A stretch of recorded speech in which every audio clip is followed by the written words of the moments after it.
with a two-time guest, Steven Cooley. How are you, mate? Hey, mate. Thanks for having me on again. Mate, I was so excited when you came over, and I'll tell you why. The last 7 years, every time you come to my house, it's our monthly UFC pay-per-view event. We're either in that cinema room over there or at the event itself. And as you know, mate, I've never prepared a bad meal in my life. Never. Not once. Not one time has you prepared a bad meal. So I'll jump into it, mate. We have a 3-course meal. Course number 1, bag of honey soy chicken chips. Split it in half. Meal number 2 is 2 pies and potato gems with the thickest gravy on earth from our local IGA. The vat gravy. And the 3rd course is a caramel slice. I'm looking forward to 302, Poirier versus Makachev, but more importantly, as you know, the Mac Daddy comes back at 303, Conor McGregor, and when Conor fights, there's a sneaky 4th course thrown in there.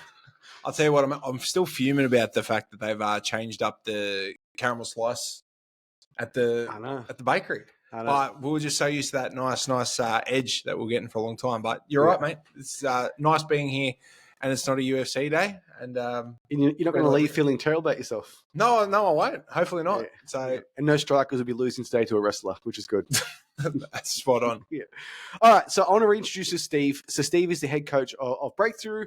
Been a trainer for the better part of 7 years now. And Steve went through his own transformation journey, losing 40 kilos.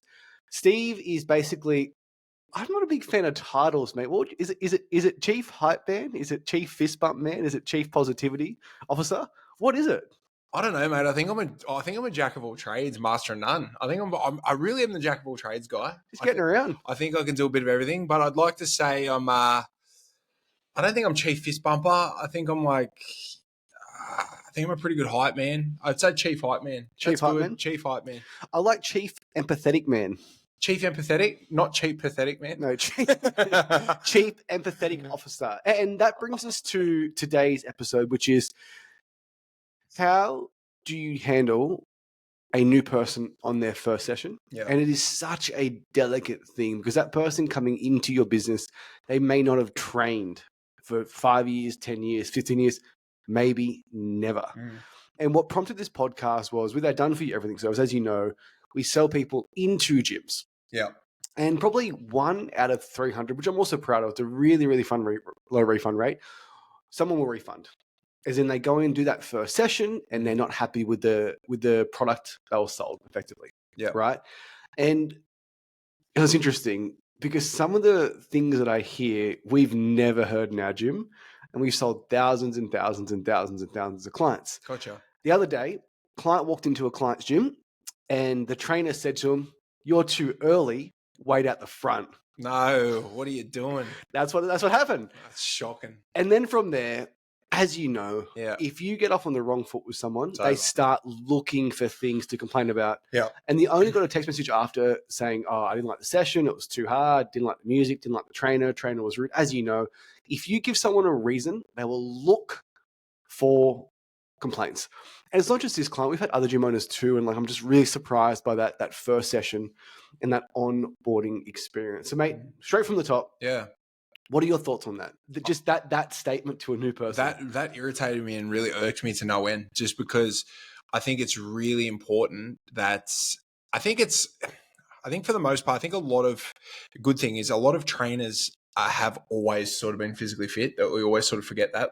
I'm not saying like 100% of them, but we forget that a lot of trainers have actually always been physically fit. I think for the most part. So in a sense, they can't fully get into someone's shoes. But having said that as well, like it's just being empathetical as a human being. The thought of somebody coming into your gym and you not knowing where they're at, whether they're like nervous, anxious, excited, whatnot, and for you to say you're early, just wait outside, that's like the biggest red flag ever. And you are you might as well just spin them around and just kick them out of your gym, because that's just an absolute red flag right there. And they're taking a big step by coming down for that first session. And they're fearful, they're nervous, they are unsure if this is the right. Sorry about my dogs, guys. Too many foxes. They're worried about if this is the right thing for them. And then all of a sudden, you just confirm all those fears. Yeah, 100%. Like I think the best approach that you probably want to go down just for somebody. One moment, mate. Sorry, guys. I'll cut that. I'll cut this. Hey, come in. You know what, Steve? I'm not going to cut this because this is raw, unfiltered in my house. So, guys, we were shooting a podcast, and my two dogs were barking. This is one of them, and Sparkles is always carrying on out the front, and she's the postman's best man. And there's another dog down there. She's a little bit heavier. She could do a 28-day body transformation challenge. He can't figure out. But guys, I apologize for the barking, but say hi to Sparkles. Be nice. And what was I talking about? I was talking about the approach that he probably could have went down. I think the first thing is you want to just make sure the biggest no-no. The first thing you want to make sure of is that they feel welcome into the gym. That's number one. Yeah, 100%. Straight off the bat, because your first impression, like everyone says, like your first impression is probably the most important, because like people can have so many different views on somebody based off that first impression, and it actually lasts. And it's everything, right? Like, it's not even just when they walk in the door. It's what happens before they walk in the door. So, like, the reason why I got you around, mate, is like I haven't done someone's first session for about 2 years now. Yeah. So I would love to know when you get a message from Brody or Mitch saying, hey, there's going to be a new person starting at 4:15 tonight, a little bit of a history about what they want to accomplish if they have any injuries. Yeah. What is your approach, and what do you feel like is the best practice, knowing that you've onboarded thousands of clients? I think the approach that I've always gone down, and it's been pretty effective over the years, and it might not work for everybody, but it's worked for us and it's worked for me, is I have an ability to make them feel like they're my best friend straight off the bat. So like, let's say if you walked in, for example, and I knew you were coming, I wouldn't be like, oh, Jayme, is it? Like, I wouldn't say it like that. I'd be like, Jayme, like, how you going? Like, and just walk over. So making someone feel like your best friend, that's a soft skill. Right? Yeah. Soft skills are hard to teach because it's hard to, I guess, identify how do you make someone feel like your best friend. Yeah.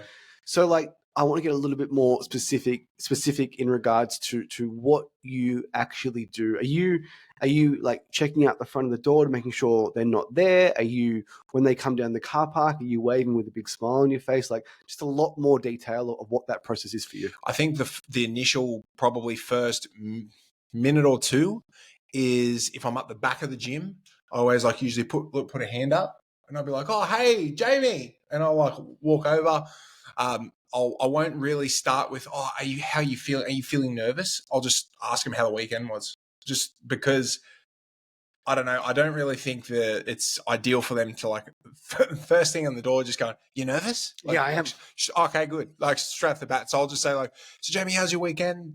Like, and they'll talk about that. And I'll try and just sort of open them up a little bit and trying to get them away from that feeling of like what they could be feeling at the gym. And I know what you do.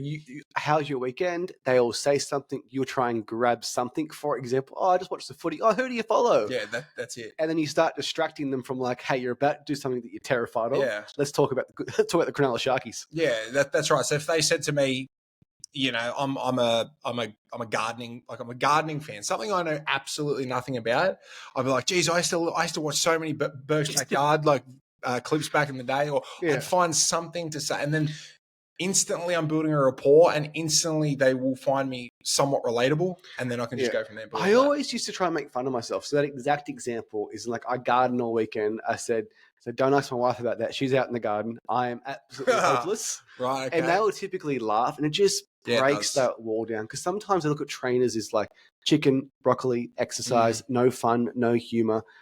The perfect person. Yeah. And it's far from that. So I've always dealt with like new people. We just try and get them to laugh as soon as possible. Yeah, I think just that's the biggest thing. The biggest thing is just trying to steer their mind away from what's to come, and just for that first instance, make them feel welcome, obviously, but just try and build some form of rapport with them. So pick something that they have done over the weekend, or something that they're wearing, or anything.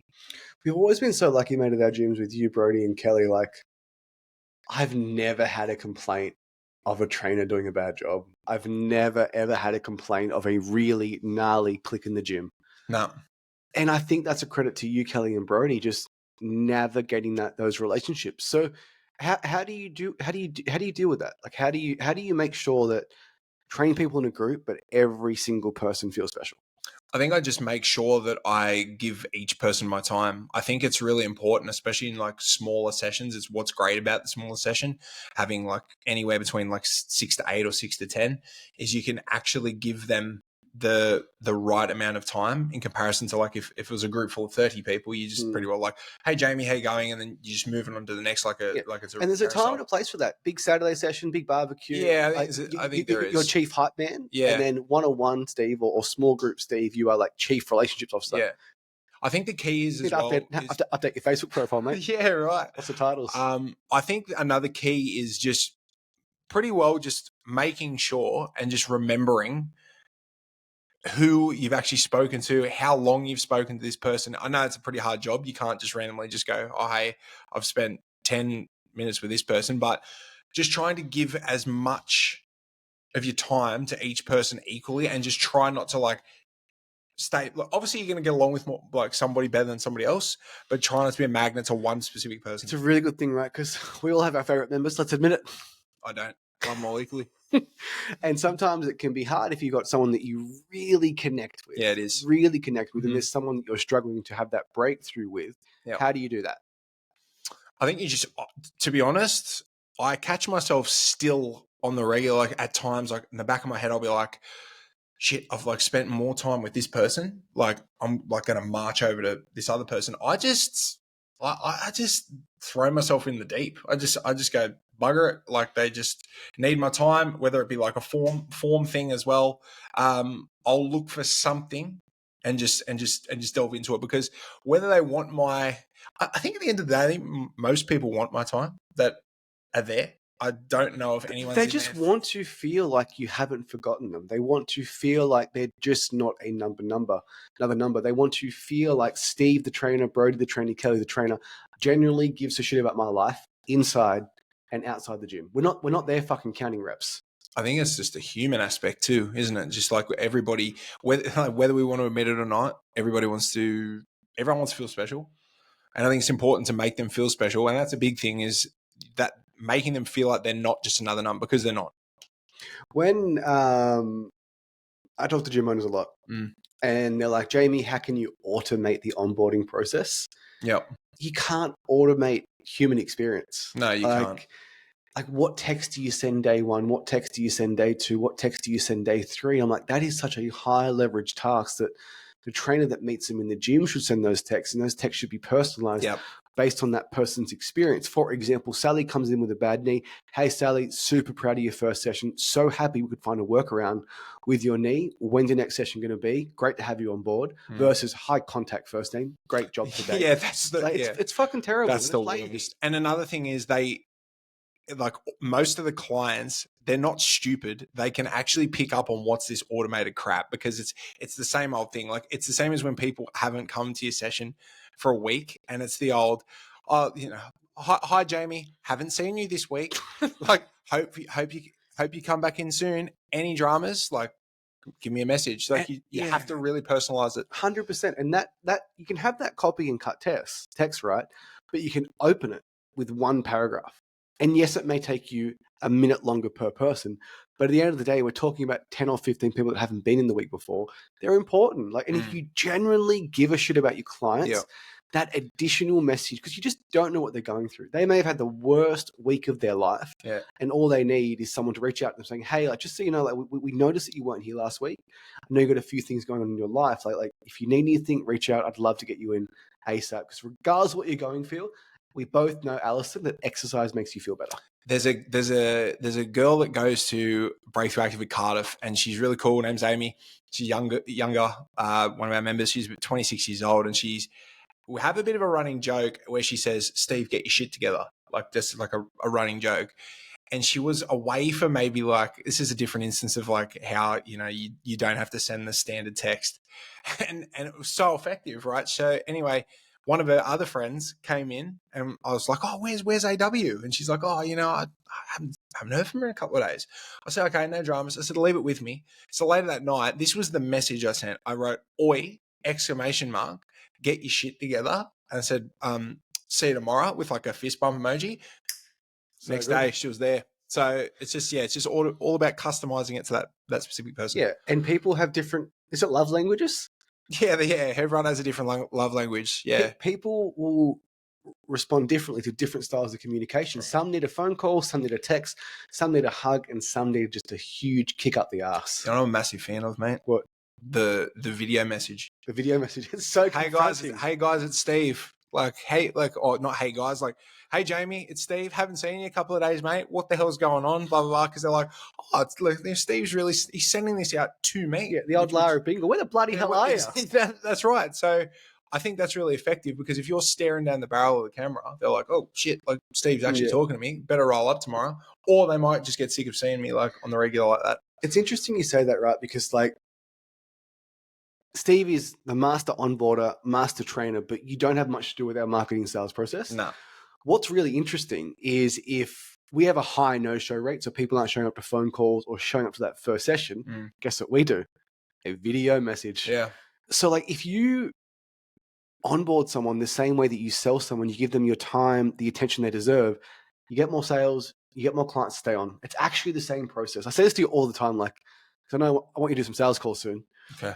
Like when you're onboarding someone, Kobe Bryant, the job's not finished. Like you're still selling them on that second session, the third session, the fourth session, ultimately until they roll over into a membership. Every single opportunity you have with that person, you're selling them on, hey, this was a good decision. This is where I want to be. And my goals are important to me. I never thought about that actually. Like I obviously know about it, but it's good that you put it that way because like, yeah, you're not just selling them into the first session. It's the whole like 28 days, for example. And then on top of that, like when you're constantly in touch with them, you are just consistently building that rapport, which is probably the biggest thing to probably get somebody to transition from just like, you know, somebody's doing a challenge to a fully paid member. Yeah. And like, again, like it just, these are soft skills we're talking about. And I'm astounded by some of the shit I hear. I was astounded with what you just said. I'll just wait outside because like you wouldn't say that to like you shouldn't say that to like a random person that you have nothing. You wouldn't say it to your friend. That's right. So I'm gobsmacked by that, mate. That's wild. And it's just like going back to the start of the podcast, like it is such a big leap for some of these people. Like they have put this off for 10 years. It took the perfect ad at the perfect time with a great sales process, with a perfect phone call for them to get their butt through that front door. You've got 3 minutes to make a good first impression. And if you do, all of a sudden, all those fears are going to be gone. And they'll say something like, I wish I got started sooner. Not blow you up later on with a text message saying this isn't for me because you just did a shit job. Yeah, I think it's just really, really important again as well because this is going back on what you were talking about regarding love languages. It's really important to have a bit of a skill in, like, as I said, like effective, like communicating to one person is not the same as communicating to another person. So in a sense, you have to get a bit of a gauge on that person early in those first couple of minutes on what they'd like, because there's a lot of people that would like all that attention early. Some would just like a little bit of attention, go away, come back and do that. So it's just really important in those first couple of minutes to just suss out what that person's all about. Not what they're all about, but, you know, suss out what they are like as a person. So that way you can effectively communicate to that person and ultimately just give them the best experience possible. 100%. And then does anyone stand out? So I've got 3 members from Cardiff. You know who they are, 645. The group of 3 members, they come together all the time. Hit me. We're not going to go names. So 3 members. Come on, mate. Okay. I think I know who you're talking about. Yeah. Go. And I remember when I originally sold them into the gym. I gotcha. I know who it is. Cool. Gotcha. Sold them into the gym. Yeah. Did a great job with the sale, by the way. And Mitch said, hey, Jayme, like they are the nicest people on earth, but I just don't think they're a good fit for Break-Thru Active at their current level of fitness. And I said, mate, give them a fucking chance. Yeah. And they're still members today. Yeah. And that took like that level of empathy and patience and kindness. They wanted to be there. They paid the right amount. Yes, they were challenging sessions at the start, but like 3 years later, like they are all friends of mine, not just members. I think that just give people a chance. That also goes back to, I think a lot of people would have had some pretty poor experiences at a gym. Like it's super ideal. We say it all the time. It's super ideal for us to train the people who have no knee injuries or the people who have no injury in particular, or the people who are super fit, because you just say, this is the program and it runs itself. You're not required. Put it on TV. Yeah. But like sometimes like it makes the job much more challenging when, people aren't at their fittest, they've got all these injuries, and it's the TLC that you give them in that first session or that second session or that third session or the whole 28 days that again can turn them into a lifelong member because you gave them the chance and they develop trust in you. I say this all the time, and I say it proudly. I'd put our before and afters up against any other gym in Australia. We've got more. Yeah, it's been a lot, man. A hell of a lot. And the reason we've got more is because we are so open and willing to take people off the couch that really want to make that change.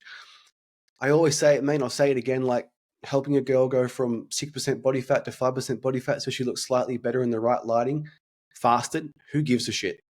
But to take someone off the couch who's lost 20 kilos or 30 kilos, get them ready for their wedding, to make them feel special for the first time, like that's why we became trainers, to have that transformative that transformation with people.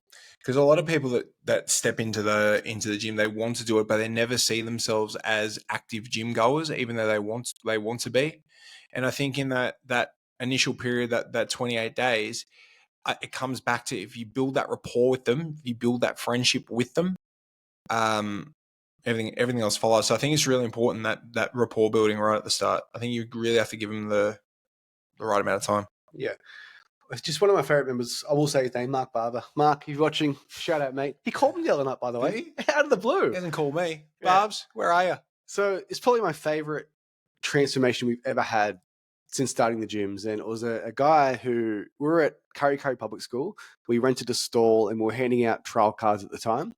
And I asked the question, hey, mate, would you like a trial card? And he goes, did you pick me out because I'm the fat bloke? Yep. In the back of mine, I was thinking, yes. But no, I didn't. I was calling everyone out. Yeah. He walked away and I thought, that was pretty rude. Yeah. And then about half hour later, he pulled me away from our table behind the room. He said, hey, mate, like, I'm sorry I was rude before. I was just really embarrassed. I would love some help. I said, no worries, mate. I'll call you on Monday. Called him, got him down to the dirty shed. Yeah. And he came. It was the hottest afternoon ever.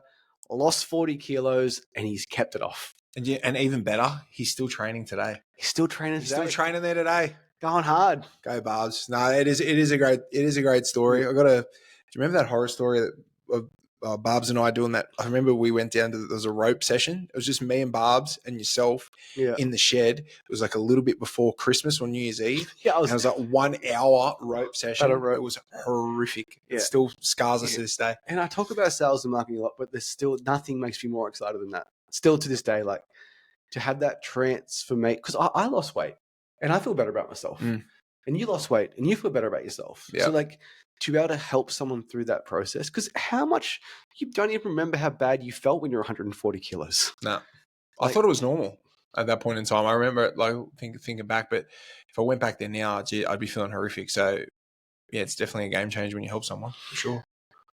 What I want to cover too is, I guess, like, obviously what happens in that first session is important, but what happens before that session is important. Just simple things like send the address. Tell them to park on the street. Tell them to walk down the driveway. Yeah. Tell them to just wait out the front until Steve pops his head out and say hi.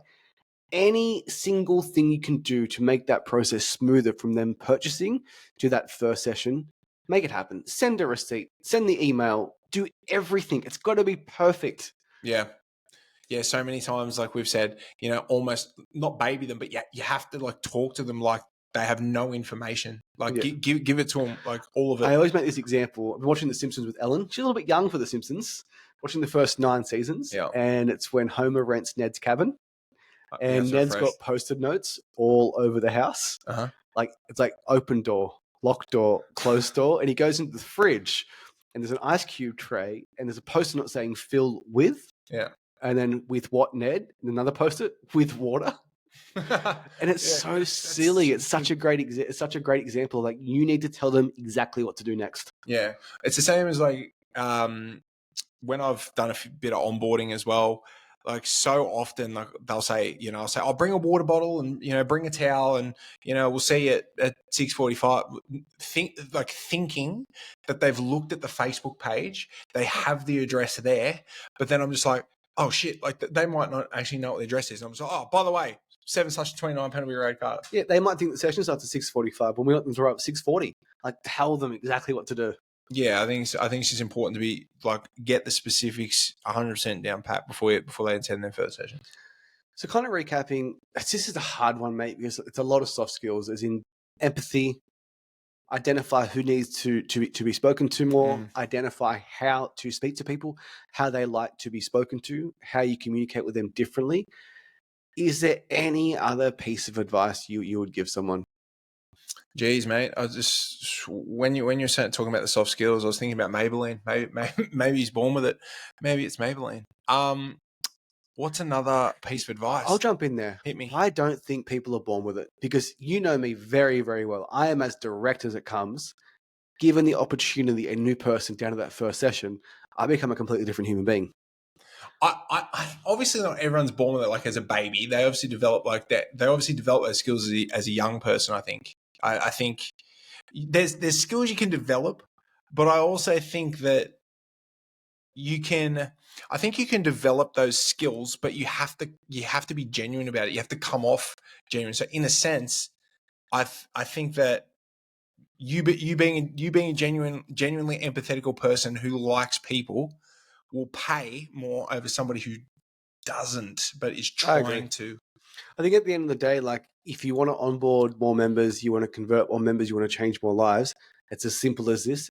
Actually give a shit about the person in front of you. That's a good point, because if you actually do give a shit about the person, you actually do give a shit about the people that are attending your gym, it'll definitely pay off. Yeah. Because and if you give a shit, about them and you really actually treat them well and treat them like you treat a friend, you don't need to be reminded to, hey, Steve, is that person coming? Please send that text message. You will send that text message because you genuinely, and I mean genuinely, have their best interests at heart and you want them training. Yeah.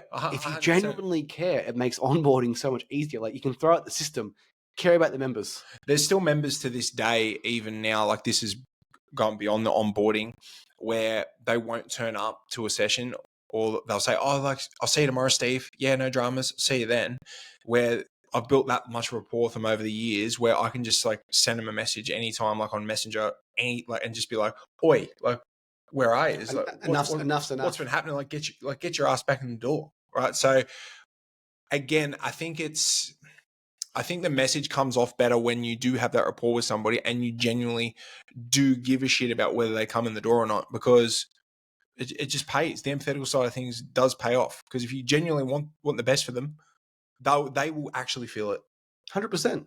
People are like, it's in our DNA. Like, our number one objective in life is to not die. So we sense danger. We sense when people are lying. We sense when people aren't congruent. We sense when someone's being fake. You can sense it. But if they genuinely care, also, if you genuinely care, you can get away with stuff too. Like, maybe you did sleep in one morning and you're 10 minutes late and you can have a laugh about it. Yeah, that's right. Someone else, like, same again, like another lady that, again, I won't name any names, but she didn't turn up to a session, I think it was yesterday. And anyway, she rolled up this morning and she said, oh, yeah, Steve, I had a bit of a sleep in. Yeah, she is so consistent. Like, I'm talking consistent. And I was like, oh, no dramas at all, because, she's one of our most consistent members and she's always there.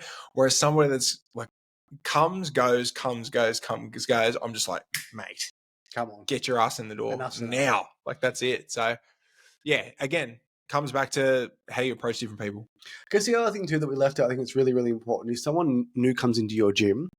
There's going to be members in your gym that are the type of people that will walk up to that new person. They will sense their nervous energy and they will introduce themselves.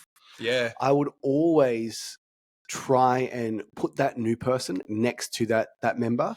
Or if it's a partner workout, I would also put them with that member. One of the things I love about Brody the most, she was one of the fittest members in like 2018. She was always the first person to walk up to the newbie to partner up and to effectively sacrifice her own workout to make that other person feel good, that's just so selfless. That's why we program partner workouts at the start of the week. Partner workouts are on a Tuesday, and it's usually at the start of the week, like either like, some people come on Monday, some people come on Tuesday, and it's good at the start of the week because that's when the new people are most likely to come. And we've been pretty fortunate to just have that group of people that are welcoming, so you don't really have to encourage it too much. I don't think it's fortunate. I think it's fostered by you guys. You think? I think you guys create the culture. You guys have created a culture where everyone's nice, everyone's welcoming, everyone's accepting, everyone goes out of their way to say hi to that new person. And that comes from the top down. Like if you weren't bouncing around the gym, like you've had 10 coffees in the morning saying hi to everyone in the first 30 seconds, members wouldn't either. That's a good point. That's a really good point. From the top down. Maybe I'm not giving myself enough credit. Maybe, yeah, I don't know. Because when I think about it, I do shove like that down people's throats. I'm like, hey, say hello to so and so, like, and then they're like, okay. I used to make jokes like, Lindsay, you're rude today. You haven't said hi to someone else. When you have that member who has been there for a while, who is your fittest, who is your strongest, they are inspiring to that new person. The new person wants to be like that person. And for that fitter member to walk up to the new person and introduce themselves, it just goes such a long way. For them to say, hey, like, just, I get it. Like, first session's tough. Like, trust me, I was the exact same way. I've been here years now and I love it. Like, you can't buy that. You can't buy that type of yeah, it's just great. One of our members, I will say his name, Corey Harrison, probably the nicest guy, probably the GOAT. He's the GOAT at that. Like it doesn't matter who it is. I've seen numerous amounts of times where if he doesn't say hello to somebody at the start of the session, he will like go up to them during the session and like give him a pat on the back and say, oh, hey, my name's Corey, you're doing a great job, blah, blah, blah, as he goes. He is like the best of that. And because he is very fit as well. So it would be a lot for, say, like a lady over 40 or a lady over 50 for Corey to come over. Corey also a good-looking guy as well, so that helps. on top of that, it would go a long way to hear that from Corey. Like, you know, you're doing a great job. You know, the more you come, the better you're obviously going to feel. And imagine if you have a gym full of Corys, how easy the onboarding would be. Very, very easy. And it doesn't even, I don't even think Corey's fitness level would even matter with that. You wouldn't even, like, they wouldn't be like, oh my God, like, look, Corey can do X amount of chin up. Like, but it's just how welcoming Corey is, where he's fit, he's welcome. The fact that he's welcoming would override his fitness level for somebody. I think they just say how lovely he is. Yeah, I spoke to a gym owner about 2 months ago, something that we've never experienced. Yeah, one of my trainers was sleeping with 7 different members. God. And then all the 7 members find out that they're sleeping with the trainer, and then there was a mass exodus at the gym. That's horrendous. And then when we talk about marketing and sales and onboarding, nothing matters if that's happening.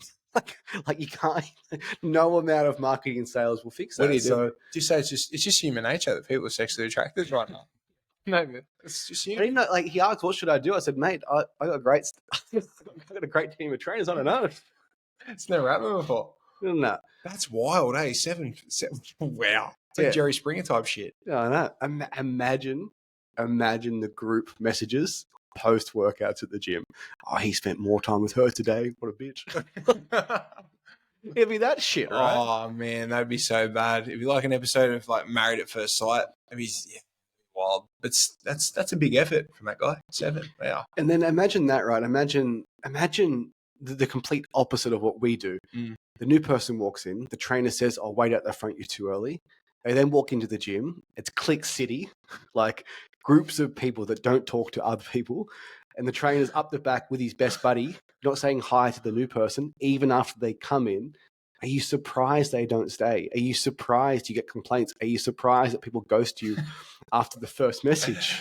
Oh, do you think that trainer would like, you know, slap each person on the bottom like that? He's in there with blah, blah, blah, and then the 8th one that's just come in just like, oh, you didn't slap me in the ass. Yeah. Well, there'd be lots of hip thrust going on in that gym, mate. Hip thrust programming every day. That's weird. And deadlifts, great. It was like a running joke in my footy club. We used to have physios come in that were like on trial, and just the typical dirty footy was, saw a groin today. all of them, just stupid. Someone hadn't played for months. Thought I was a bit tight today. The groin sore. So dumb. It's funny at the same time.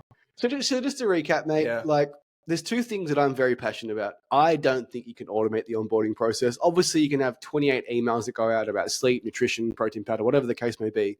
But it is a human-to-human business. Steve, the trainer, needs to reach out to Sally, the member, compliment her on that first session, thank her for coming in, small paragraph about what she did in that session that was great.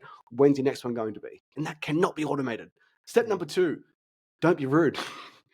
Yeah, that's big. Step number 3, try and connect with them as quickly as possible on common ground. Step number 4, make fun of yourself. Yeah, that's right. Take the piss out of yourself a little bit. Definitely helps. I don't know what other step there is, mate. I think just the biggest thing is just TLC, mate, and genuinely giving a shit. Tables, ladders, and chairs, right? Yeah, mate. Table, ladders, and chairs. No, a bit of 10 to 11 care, mate. I think it goes a long way. And again, like, the authenticity pays off. So if you're a genuinely good person who genuinely gives a shit about the members, it'll pay off, because it's paid off. It's paid off for me over the years. And if you had a camera on myself in like the 6 years like that we've been doing this, it hasn't like been by the book, like what you should be doing. Yeah, you don't outside learn, the box. You don't learn it in Cert 3. No, like, it's like, because they'll tell you, oh, you have to communicate with them this way. You have to communicate with them this way. I've been fortunate enough to be myself, and it's been effective, I guess. So yeah, I just think just genuinely giving a shit about them, they can sense that you genuinely give a shit about them, and it'll pay off. 100%. Well, mate, quick picks. NBA Finals. Where are we going thus far? Oh, mate. So people don't know, I'm a big Boston Celtics fan. They're up 3-1 against the Cavs. Mate, Tatum's getting dragged through the mud at the moment. That's right, mate. He's got 2 30-point games back to back. I'm going to say the actual NBA Finals, I'm going to say the Celtics will run through the East, and they'll play the Denver Nuggets. I think Denver bounce back. Nuggets 2-2 against the Wolves. Yeah, Game 5 is huge, and I think it's our year, mate. I think it's our time. I'm sure it is. And in the NRL, where we're top of the comp at the moment. Dustin Islam. Islam easy, however he wants. Rob Kamzat. I think Hamzat gets him out of there first round. Sub. Yep. Connor Chandler. Oh, I don't want to say it. Get off the fence. I think Mike wins, mate. I think it's easy. 1. Think Connor's taken too many substances? I think Connor's enjoyed too much of a party, and I think Mike's been really, really immersing himself in mixed martial arts, where Connor's been immersing himself in business, mixed martial arts, bit of cocaine here and there. So I just don't think his head's fully in it. Leon or Bahal? I think Bilal Muhammad, and new welterweight champion of the world, most boring guy on earth, but I think he gets it done. So we're going to be in Perth for 305, mate, for your Bucks party with our mate Kenny. Yep.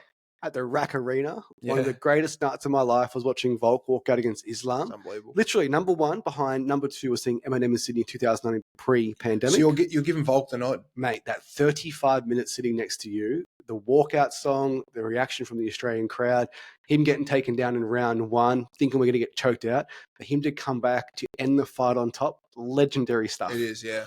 We're going back there for 305, which is going to be one of my 10 Israel Adesanya shirts, which Ellen loves them, mate. I think every one of them. Israel versus DDP, mate. Last pick. Izzy wins. I think Izzy stops him. I think Drickus has got plenty of durability and plenty of want to win, but I think Drickus got pieced up in those early rounds against Sean Strickland, and I think Izzy's striking's on another level. I think he gets done round 3. Mate, Roy Jones Jr., you all must have forgot. That's right. You all must have forgot. So, guys, if you're listening and you like Steve has a podcast, Two Casual Podcast MMA. The last 5 minutes has been mightily enjoyable. I prefer to eat UFC than fitness, if I'm being honest. So, guys, as always, thanks for watching. Really, really appreciate it. Be nice to your members.